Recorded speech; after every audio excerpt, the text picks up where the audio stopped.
Hello, my name is Sam, and I decided to start the Not So Bad Days project to challenge myself to embrace mistakes and failure and to actively reject and challenge the idea that my self-worth is tied to what I produce.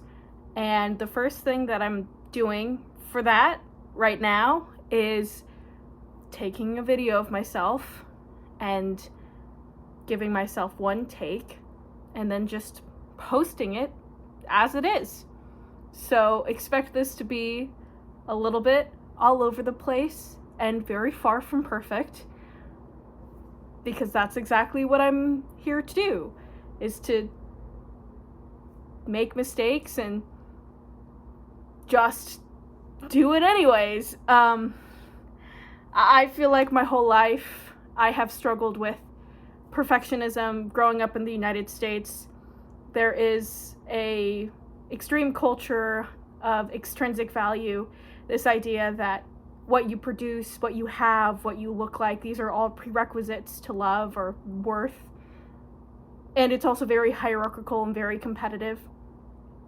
So it's very common, from what I've seen in my own time in the US and US culture, of seeing one person's success as a threat to yours, right? Very hierarchical. Somebody has to be at the top and somebody has to be at the bottom, and that we're all throwing elbows to get to that one spot on the top, and all of this pressure to be good and perfect made it so that I just didn't do anything at all.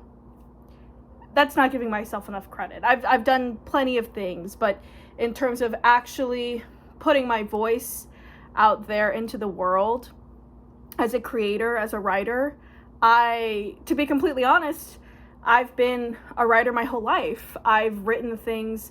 Writing feels like my art form of choice and of power.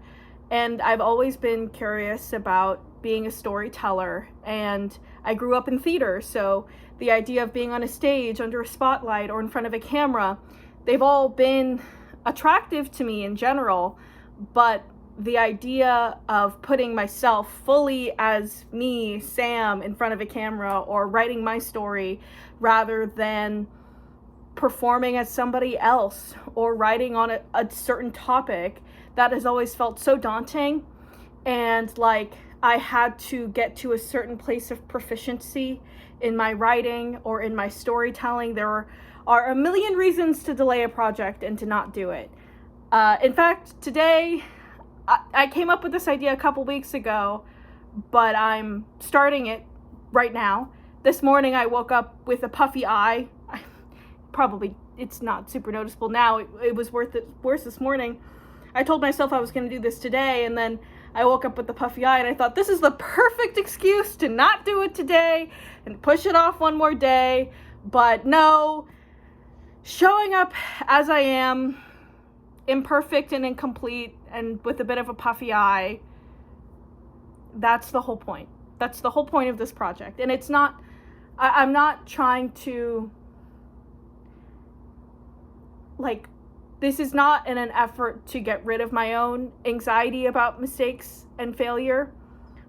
I guess in a way it's like an exposure therapy, but really I'm doing this to connect closer to my own humanity, to broaden my ability to give myself grace, because in the past, when I've been really anxious and in my head about, worried about looking like a fool, looking stupid, being cringe, whatever, all of those things, my solution, which I think is a very practical and valid one, for the longest time has been to do everything that I can to prepare and plan to mitigate mistake, to minimize the risk of failure.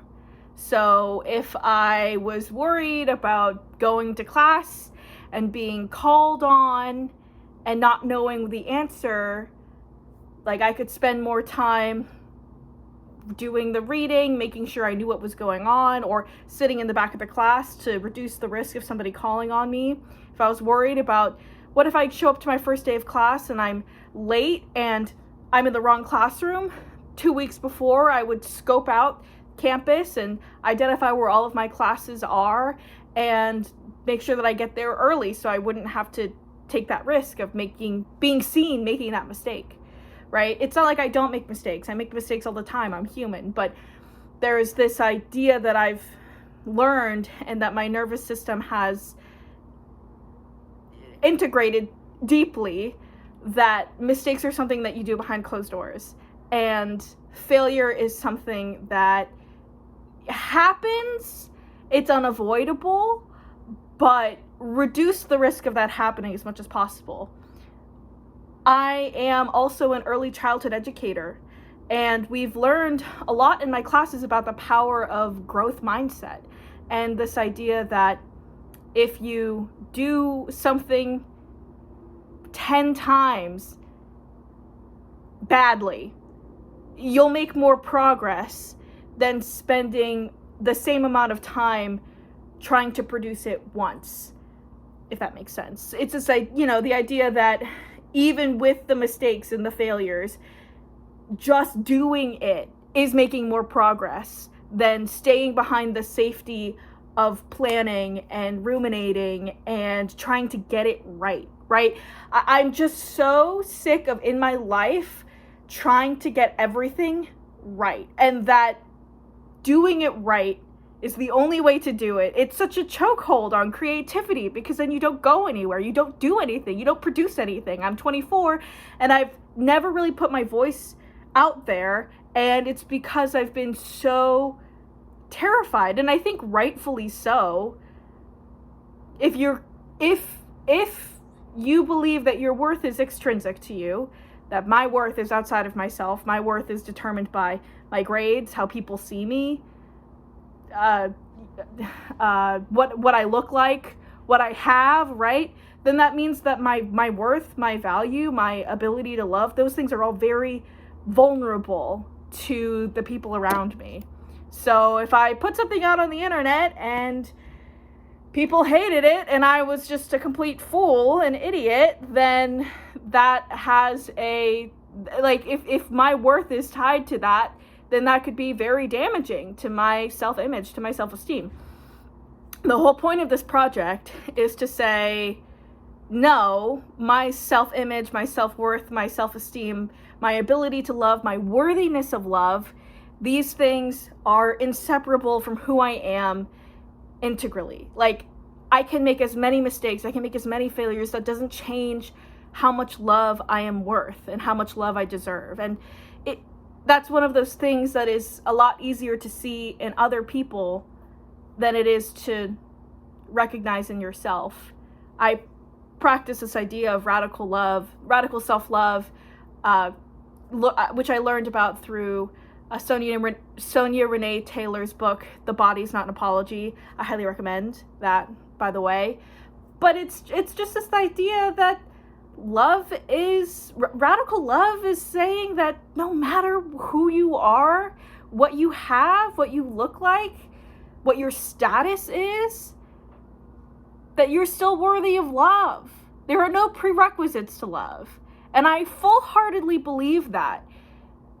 And intellectually, that's how I organize myself, especially when I work, I'm an early childhood educator. I work with kids. That's something, looking at the children in front of me, every single child is worth love. One is not more important than the other. I don't entertain that kind of hierarchical thinking when I'm looking at the children in front of me, right? But then turning it inwards and looking at myself, that's much more challenging. It's easy to conceptually understand something. It's a lot harder to reprogram the nervous system of your body that has learned, rightfully so, these different coping mechanisms to survive in the environment that that this body grew up in, right? So that is the emphasis of this project. We'll see how it evolves.